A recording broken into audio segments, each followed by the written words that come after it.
Dans les titres ce soir, la célébration aujourd'hui de la Journée mondiale contre la rage. Environ 60 000 personnes tuées chaque année. En Côte d'Ivoire, on célèbre la Journée ivoirienne de la rage.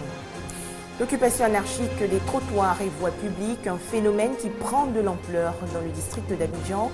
Comment lutter contre ce mal? La réponse dans ce journal. Les législatives ont démarré aujourd'hui en Guinée-Conakry, un taux de participation de 40% à la mi-journée selon les autorités guinéennes. Bonsoir à tous et soyez les bienvenus dans cette édition. C'est aujourd'hui, samedi 28 septembre, que le monde entier célèbre la Journée mondiale contre la rage. La maladie se transmet le plus souvent par morsure d'animaux tels que les chats ou les chiens, mais aussi par simple léchage. Ici, en Côte d'Ivoire, la 5e édition de la Journée ivoirienne de la rage a été célébrée autour du thème « La lutte contre la rage, une responsabilité collective ». Le témoignage tout de suite de Grace Kando. La rage est une maladie provoquée par la morsure ou la griffure d'un animal porteur du virus rabique. Cette année, ce sont environ 6500 cas d'exposition à la rage humaine qui ont été pris en charge par l'Institut national d'hygiène publique. Pour la 5e édition de la Journée ivoirienne de la rage, les responsables tirent la sonnette d'alarme. La rage passe de l'animal à l'homme. Et ce passage peut se faire n'importe où, n'importe quand, compte tenu du nombre croissant de chiens errants que nous avons dans nos villes et cités. Près de 70 000 personnes meurent chaque année du fait de la rage dans nos pays en développement. Et donc c'est un problème très crucial pour lequel il faut lutter. Occasion aussi pour sensibiliser la population sur les dangers que représente cette maladie. Notre pays est un pays endémique où la rage existe. Donc si ton animal n'est pas vacciné, il risque de choper le virus et faire la maladie. Et par ricochet, une fois qu'il vous a léché ou bien qu'il vous a griffé ou bien qu'il vous a mordu, vous risquez de faire la maladie. Et une fois que la maladie est déclarée, il n'y a pas de traitement, on va inexorablement vers la mort. Je fais le vaccin de mon chien chaque 3 mois. Qu'il soit en bonne santé. Et ne contamine pas, il ne donne pas la rage à d'autres personnes. Selon l'Institut national d'hygiène, les enfants payent le plus lourd tribut à cette maladie, négligés du fait de leur proximité avec les animaux, souvent de compagnie ou de garde, que sont le chien ou le chat. Pourquoi doit-on redouter le cancer du col de l'utérus? Quelles en sont les causes? Comment prévenir ou guérir la maladie? Autant de questions au centre du petit déjeuner débat organisé aujourd'hui par l'organisation non gouvernementale UILIC International. L'occasion pour la structure de faire le bilan de sa campagne 2012 dans la région du Bélier. Reportage. À quand remontent les derniers frottis cervico-utérins chez certaines femmes dans un centre de santé? Combien sont celles qui ont subi une inspection visuelle du col de l'utérus à l'acide acétique? Des questions qui ont meublé le déjeuner débat organisé par l'organisation non gouvernementale UILIC International. Au cours de son exposé, la présidente, Dr Huchère Mélanie Maléombo, a mis en relief dans un premier temps les préjugés selon lesquels la prévalence de l'infection liée au cancer du col de l'utérus serait plus élevée avant 30 ans. Et dans un second temps, elle a évoqué le risque de développer des lésions précancéreuses après la trentaine. Elle a donc insisté sur le dépistage tous les 3 ans. C'est la mission que se donne l'organisation non gouvernementale UILIC International. Déjà en novembre 2012, environ 5000 femmes ont été dépistées gratuitement à Toumaudi et Djekanou, dans la région du Bélier. Le cancer du col, c'est le premier cancer de la femme. Il y a près de 500 000 cas par an et 250 000 décès. En Côte d'Ivoire, on a eu des informations du plan national de lutte contre le cancer, il y a près de 6 000 cas. C'est une maladie redoutable, mais ce qu'il y a de positif, c'est qu'une fois dépisté, traité, à 100% on est guéri. L'organisation non gouvernementale UILIC International, soutenue par le ministère de la Santé et une fondation, prévoit une campagne pour dépister 5000 autres femmes dans la région de Grand Laou du 10 au 18 octobre prochain. Les religieux de Côte d'Ivoire dans la lutte contre le sida, l'Alliance des religieux contre le VIH-Sida organise une campagne de lutte contre la stigmatisation et la discrimination aux OEV, entendez, les orphelins et enfants vulnérables. Il s'agissait de délivrer des soins à ces enfants et à leurs familles. On retrouve Grace Kando. Selon l'enquête sur les indicateurs du sida, en Côte d'Ivoire, 16% des enfants sont orphelins ou vulnérables du fait du VIH-Sida. La commune de Makori n'est pas épargnée. Ici, sur 2000 enfants rendus vulnérables du fait du VIH-Sida, seulement 200 bénéficient de soutien psychologique. C'est la plateforme de Koumansi qui gère Makori.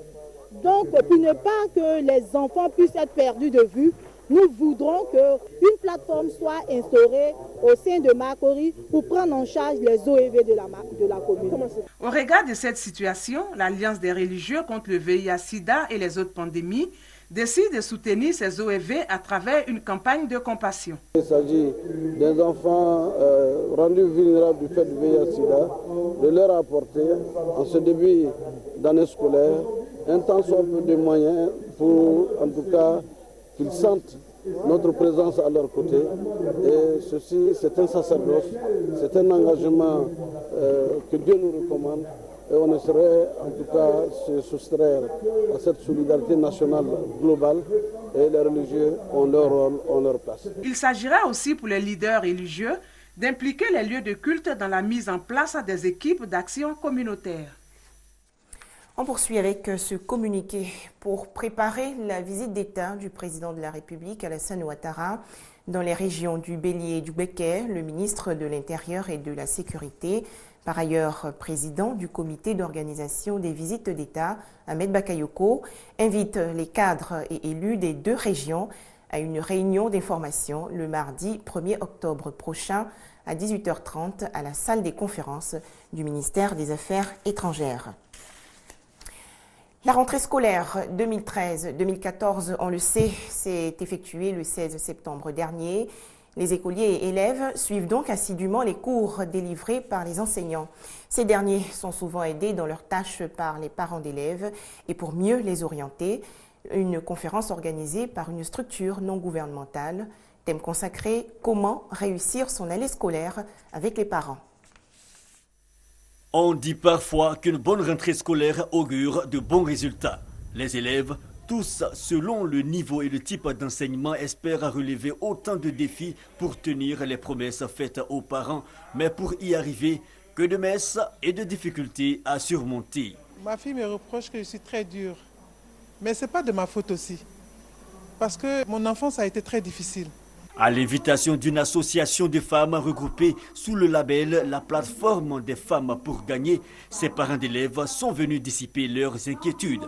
C'est vrai que les parents ont besoin que l'enfant ramène de bonnes notes. Mais je ne sais pas qu'est-ce qu'on appelle bonne note.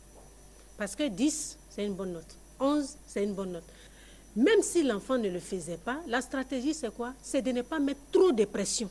Donner des rudiments aux femmes en vue d'améliorer l'encadrement scolaire de leurs progénitures, c'est l'objectif de cette conférence initiée par l'ONG La plateforme des femmes pour gagner. Une activité qui rejoint tous les combats engagés pour l'amélioration des conditions de la femme dans la société. Nous sommes à tous les combats et notre objectif, en tout cas notre stratégie, c'est de nous autodévelopper par des formations. L'échec scolaire est cette fois pris pour cible. Pour la conférencière, il faut mettre tous les acteurs du système scolaire face à leurs responsabilités. Il faut être des parents qui stimulent les enfants dans les encouragements. C'est bien, mais c'est bien, tu peux faire. En définitive, les participants disent avoir retenu une chose, seules les performances scolaires pourront à la fin de l'année traduire l'enjeu du combat contre l'échec scolaire.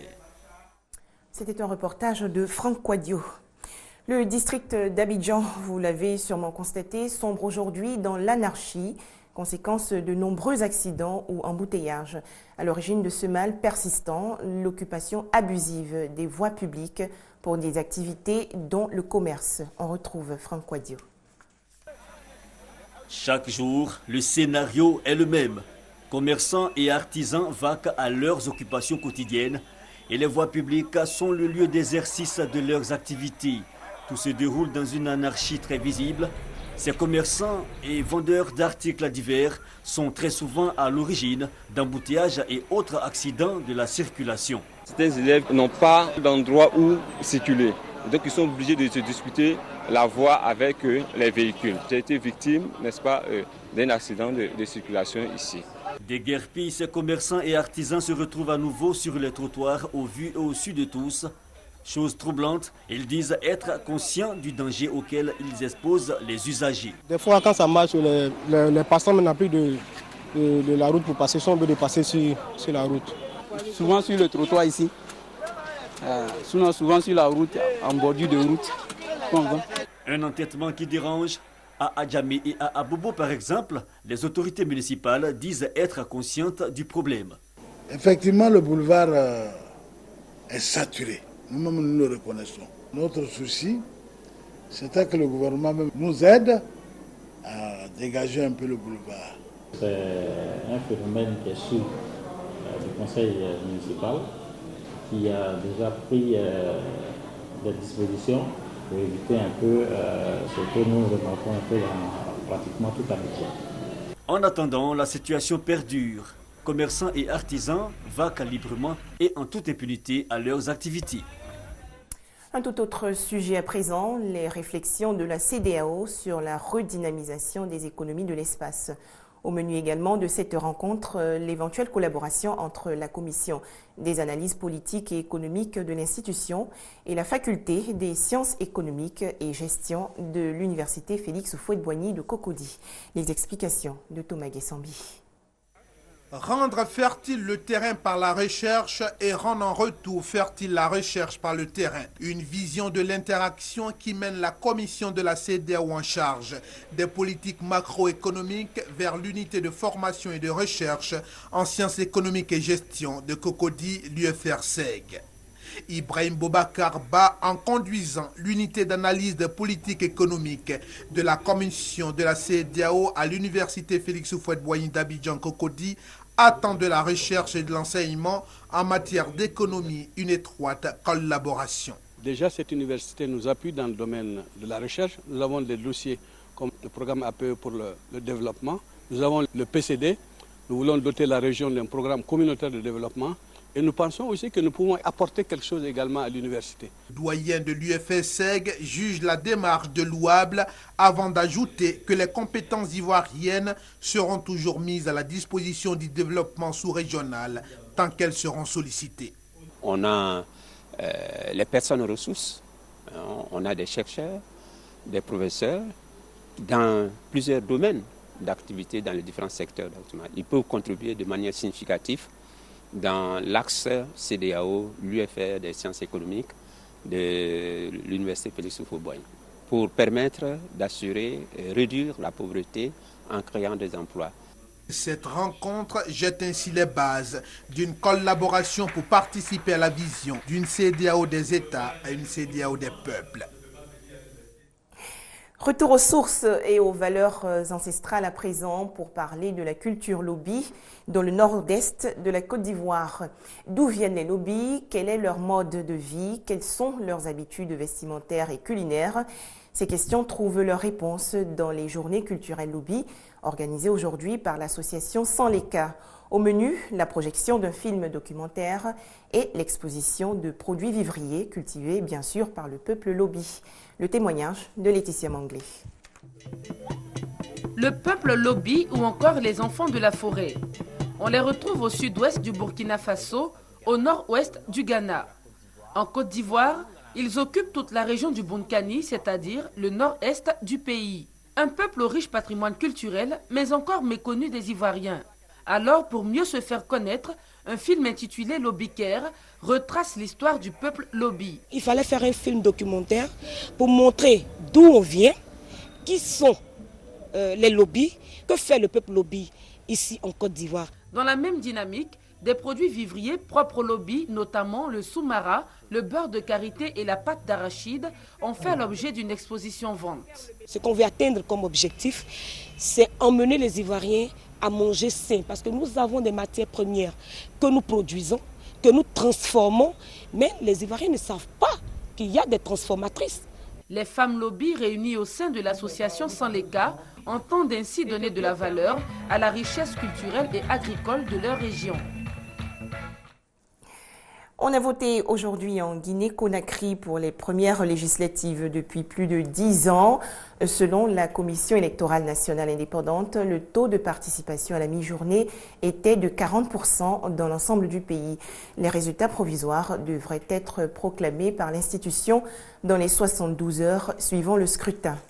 Et puis cette brève pour terminer en Italie. 5 ministres du parti de Silvio Berlusconi démissionnent aujourd'hui au lendemain d'un ultimatum du Premier ministre Enrico Letta, leur demandant de clarifier leur soutien.